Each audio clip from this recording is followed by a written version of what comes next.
Assalamualaikum warahmatullahi wabarakatuh. Sampurasun. Murid-murid Ibu sadayana kumaha damang. Mudah-mudahan hidup sadayana aya dina kawilujengan. Amin ya robbal alamin. Tepang deui sareng Ibu dinu pangajaran bahasa Sunda di kelas 2. Sateu acan urang kawitan pangajaran dinten ieu urang baca basmalah sasarengan. Bismillahirrohmanirrohim. Dinten ieu urang ngalajengkeun materi anu aya di bab 7 ngeunaan miara ingon-ingon jeung tutuwuhan.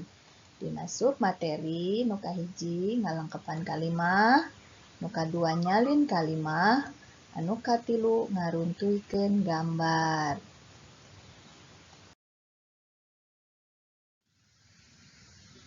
Murid-murid Ibu sadayana, ayeuna yuk urang siapkeun buku pancen hidup sareng alat tulisna.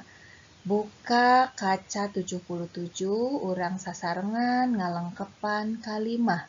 Dumasar kanu jawaban anu aya di kotak warna beureum anu tos disayogikeun. Nomor hiji. Daun sampe biasana titik-titik domba. Naon waleranana? Parab. Nomor 2. Buah ngora titik-titik hasem. Hasem teh berarti nunjukkeun naon? Rasana leres. Anu katilu si manis titik-titik eong-eongan. Upami eong-eongan teh berarti kumaha? Disada nya suarana. Nu kaopat. Kembang malati titik-titik bodas. Upami bodas nunjukkeun naon?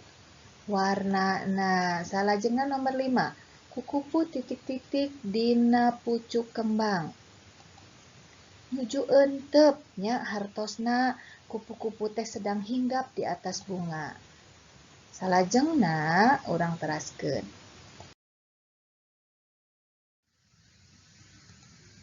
Ta ayeuna anu kagenep aya nu tiasa saha anu tiasa ngawaler? Nangka asak titik-titik angin-anginan.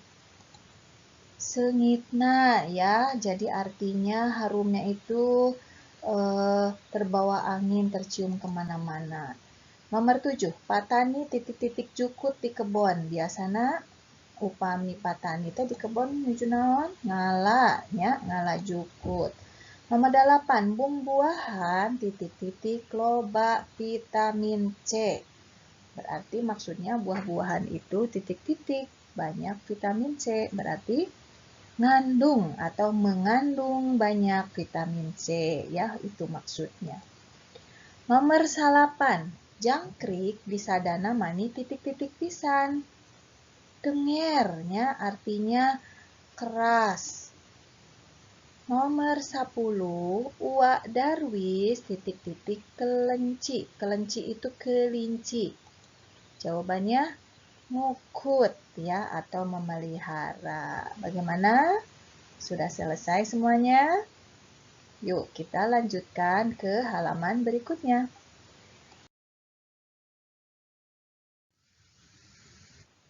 Dina halaman 78 atanapi kaca 78 pancen hidup nyaeta nyalin kalimah.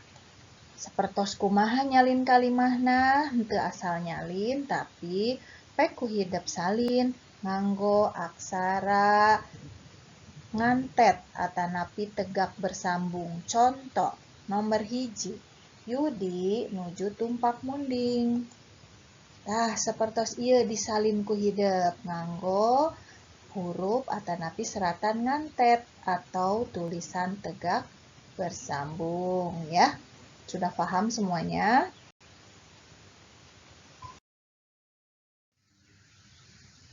Salajengna urang buka kaca 78.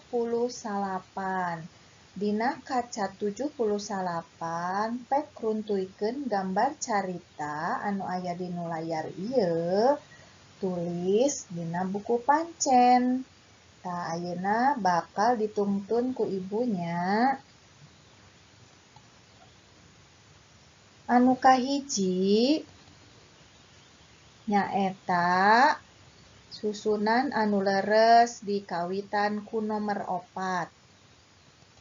Salajengna nomer 1. Teras nomer 2. Sareng anu terakhir nomer 3. Mangga diruntuykeun ku hideuk.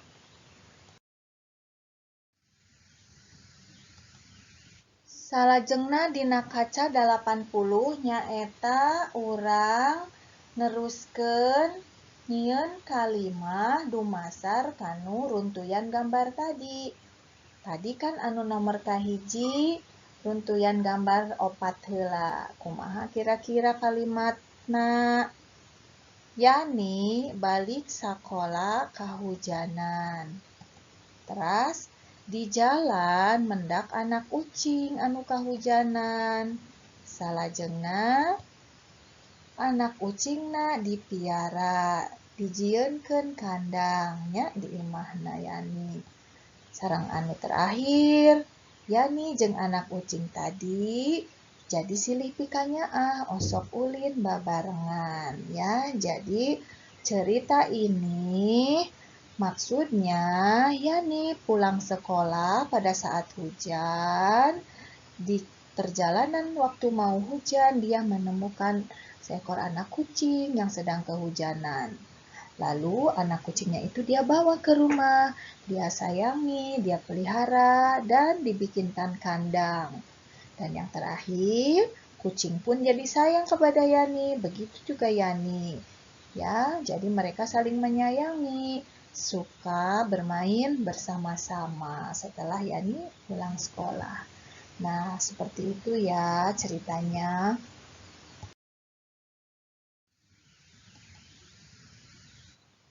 Dan yang terakhir adalah submateri mengenai janji atanapi ngedalkeun janji. Yuk buka di kaca 80. Nu kahiji contohna kieu, aya hiji kalimah biasa. Lilis janji rek mere buah kamira. Nah, nomor hiji ieu mangrupa hiji kalimat wawaran atanapi penjelasan biasa. Rek ku hideuk robah jadi mangrupa kalimat janji. Sapertos kumaha? Tah, kalimah janji nah sapertos kieu. Mir engke dibere buahnya ku Lilis. Nah, seperti itu ya. Contoh yang kedua. Dodi janji rek mantuan bapana ngumbah motor. Kumaha kalimah janjina? Pak, engke motor dikumbah ku Dodi nya. Nah, itu sudah merupakan suatu kalimat janji bahwa Dodi berjanji kepada bapaknya untuk membantu mencuci motor. Seperti itu ya, pasti bisa semuanya.